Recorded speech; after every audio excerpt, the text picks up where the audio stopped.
Is it safe to take melatonin pills to help you fall asleep? There are few pleasures in life greater than a deep, restful sleep. Seriously, if we could go back in time and tell our 7-year-old selves not to complain about nap time, we would. But there are lots of things that can throw you off your nighttime game.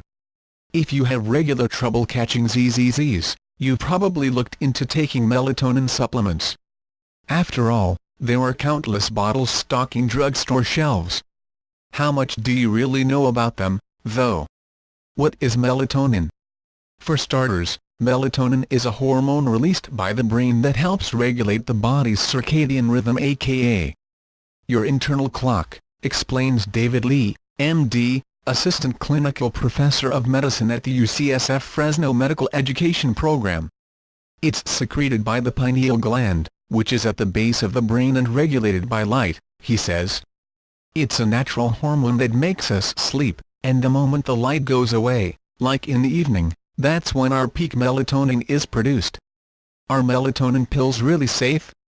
Since they aren't regulated by the U.S. Food and Drug Administration, it might be hard to tell if there are preservatives and additives in the pills you're taking, says Sanjeev Kauthar, MD, professor in the Department of Neurology and director of the Pediatric Sleep Program at NYU Langone Medical Center.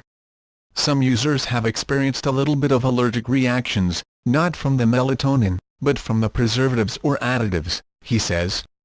Lee emphasizes that it's important to always buy the supplement from a reputable company, avoiding herbal remedy peddlers. Kauthar says animal studies have linked melatonin to depression, reproductive issues, and immunological problems. While these results haven't been replicated in humans, there also haven't been any good studies showing the long-term safety of melatonin pills, says Kauthar. Still, Lee adds that no serious side effects have been reported. Though he does note that if you take too much of the supplement you may feel drowsy, get a headache, or experience some short-term memory loss. Those are the common but pretty mild side effects, he says. The important thing, Lee points out, is to take the correct amount. The biggest myth out there, especially for insomnia, is that more is better, says Lee.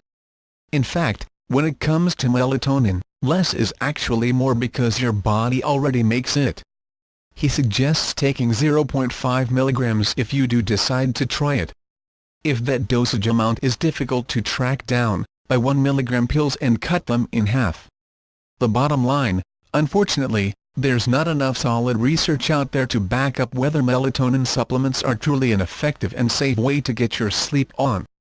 If you're still struggling to reach dreamland, Kauthar does have several other suggestions. Try to maintain a similar sleep schedule during the week and on weekends, limit the use of electronics that emit blue light for 1 to 2 hours before bedtime, and purchase a bright light source for use in the mornings to help regulate your body's internal clock.